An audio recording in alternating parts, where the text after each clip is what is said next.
Hello everyone and welcome to my channel. It's Pamela here. I hope you're all having a great weekend. This week I've got another fun Easter tutorial to share with you. So here I'm just showing you the first Easter greetings card that I made using one of the Prima dolls. This one's Olive, and I also used the Welcome Easter collection by Echo Park. I used the 6x6 paper pad and the pack of ephemera, and I'm just flicking through the paper pad now just to show you all the gorgeous papers. Some are a bit more vibrant, but a lot of them have got really cute pastel colours, but they're gorgeous papers and perfect for the start of spring. So here I am starting on the second Easter greetings card that I'm making. I'll be using the same collection and a different Prima doll, so stay tuned if you'd like to see the process. So the Prima doll stamps are quite large, so I'm using them to determine the size of my base. I want a card then that measures 8 inches by 5.5 inches, so I'm cutting some sturdy white cardstock to 8 inches by 11 inches, and I'm scoring in the middle to create a crease. To add some interest and extra dimension to the front of the card, I'm adding a second layer, and I'm using just a sheet of the palest pink from this paper pad that I got from Hobbycraft. This is quite a neutral colour, but I think it will blend really well with the skin tone of my dolls, but you won't really see much of it as I do really like a slim border. If you want extra, you can change the dimensions. But I'm measuring this one at just 1/4 inch smaller than the card base, so it measures 7 3/4 inch high by 5 1/4 inch wide. As you'll see, I hold it up to the card base just to make sure I'm happy with the dimensions. It's always better to double check sizes before you start working on them. So here you can see I've already selected my pattern paper and have cut it to size. The smaller piece that I'm adding to the bottom measures 2.5 inches high by 5 1/8 inch wide. The larger piece that I'll add to the top measures 5 3/8 inch high by 5 1/8 inch wide. I'm using a 6x6 paper pad, so I've had to use 2 pieces of card to get a fully patterned background. If you're using an 8x8 paper pad or a 12x12 paper pad, you won't have to do this. I actually think it looks really cute to have the 2 different patterns in the different areas, and then I'm going to add that pink die cut.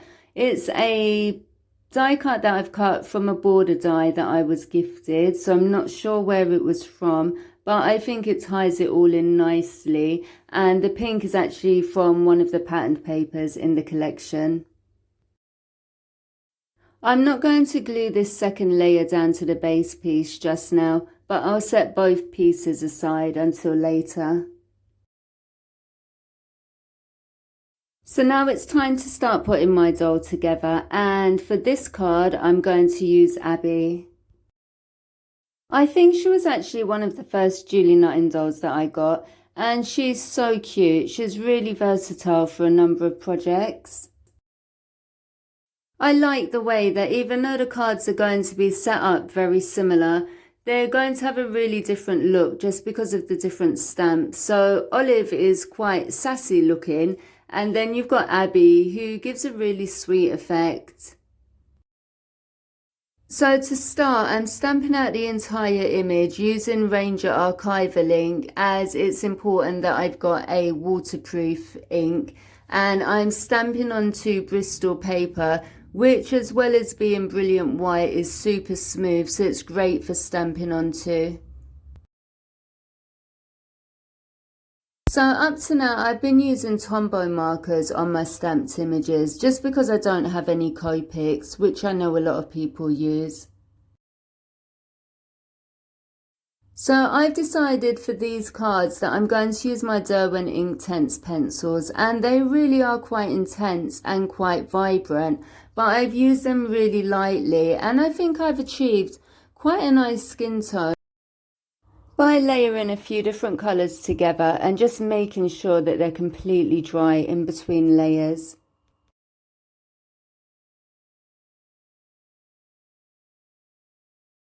So the first colour that you see me using is called Saddle Brown, and I'm just really lightly adding a thin line around the edges of the limbs and the sides of the face. Then use a water brush to blend the colour out, but you will see me clean the brush off every now and again so that I don't bring too much colour into the middle where you'd naturally see highlights. I'm just adding one layer of this colour, but if you want a deeper skin tone, you can add more once it's dry. I can't really emphasise enough how important it is that your layers are dry in between applications of colour, even if you're doing the same colour, as not waiting for them to dry properly, you will just end up with a muddy mess. If you've applied your pencils with a light touch like I have though, you shouldn't really need much water on the paper at all to blend those colours out, so it won't really take very long at all to dry, but you can hurry the process up with a heat tool.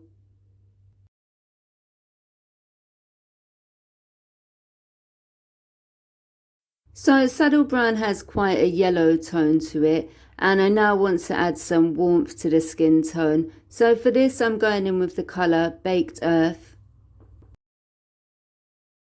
Again, I'm using a really light touch and I'm concentrating on the same areas around the limbs and the edges of the face. Because I gave that first layer enough time to dry, I can now blend out the colour Baked Earth without worrying about the first colour being affected at all. And I now achieve a nicely layered multi-tonal colour, which I think is especially important for skin tones and gives quite a realistic effect.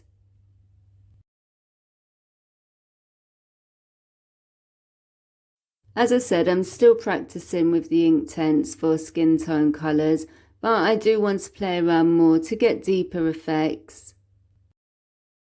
But you can certainly try adding more layers, adding more colours to see what you come up with. I would just suggest doing a spare stamped image first, like don't go straight in with all your different colours onto the image that you intend to keep. Like if you've kind of stamped onto a pattern paper already, just make sure that you're stamping onto a scrap and try those colours out. So to finish off the body of the image, I want to emphasise the shadows a bit more, so I'm going in with a colour called Muddle Brown. Again, I'm just using this colour really sparingly where you'd get those shadows, and I'm cleaning off my brush once I've touched the pigment itself, just so I really don't bring it out too much into the rest of the image. As you can see throughout, I'm really not worried about going over the lines, as I know I'll either be cutting those parts out or covering up the area where the clothes will be with different stamped patterned paper. So you really don't have to worry about your colouring being too neat.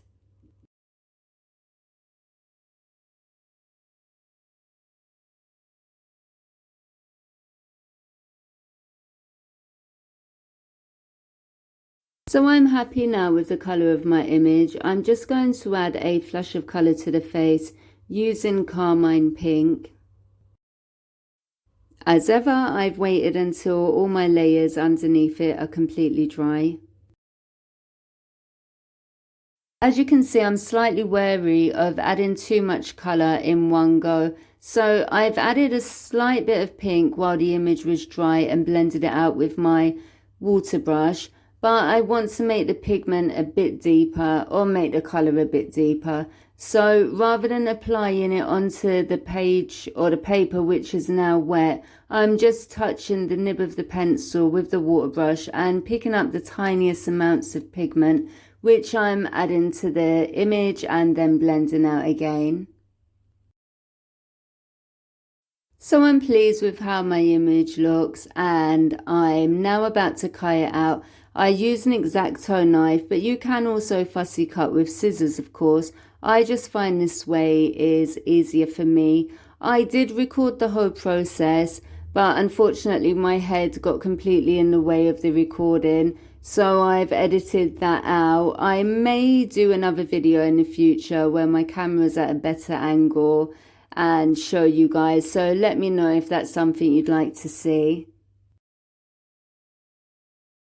So in the same way that I stamped out the main body onto the plain white paper, I also stamped out the clothes onto the different patterned paper that I wanted, and also cut those pieces out with an X-Acto knife. I also cut out some bunny ears using this Sizzix Easter sentiment dies.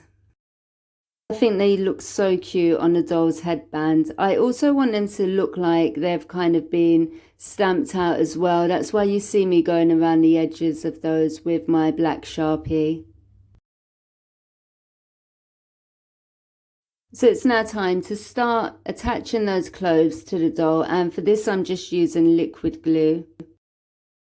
Depending on the look that you want, you could use glue dots or foam tape or a mixture of each and all of those. As you'll see on the first card, I've mainly glued all the clothes on, and then I stuck up the skirt with some foam layer, or just popped it up I should say, just for extra dimension. But for this doll I wanted the layers quite flat. The dolls are going to be off the card with foam tape anyway for dimension, so I didn't really feel that I needed the extra dimension on the dress. But if that's something you want to do, then just go ahead and experiment. All I need to do now is attach the rest of these pieces and our dolls will be complete. And I think I'll just add some music here and I'll be back in the next section.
So here I'm just showing you the dies that I use in this project in case you want to get some of your own. The first set of dies that I use for the bunny ears and the Easter eggs, as well as the grass, are the Easter sentiments dies from Sizzix.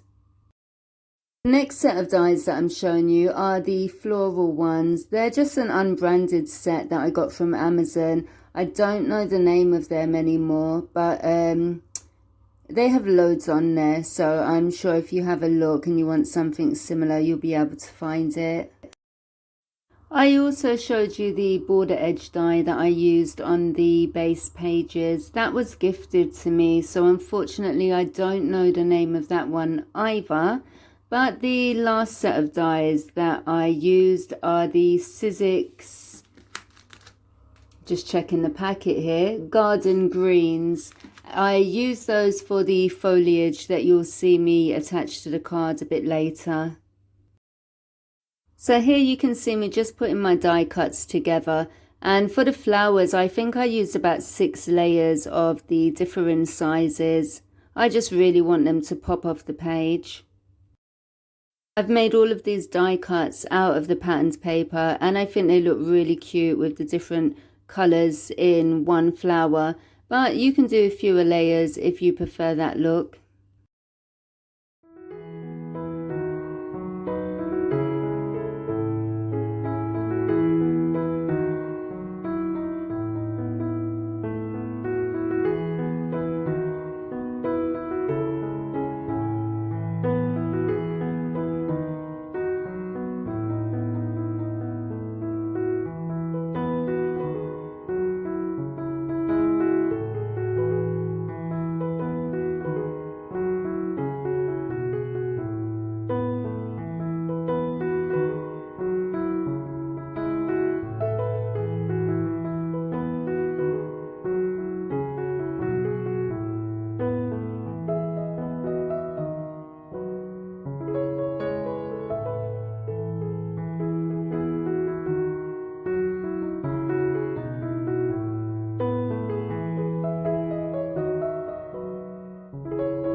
So as you can see here, I've got a few more die cuts ready to attach to the base, and I've also got one of these small cutter parts that was from the pattern paper.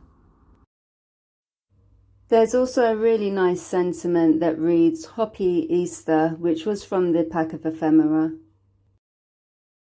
I've already attached some foam tape to some of the pieces, but the rest I'll be applying with liquid glue.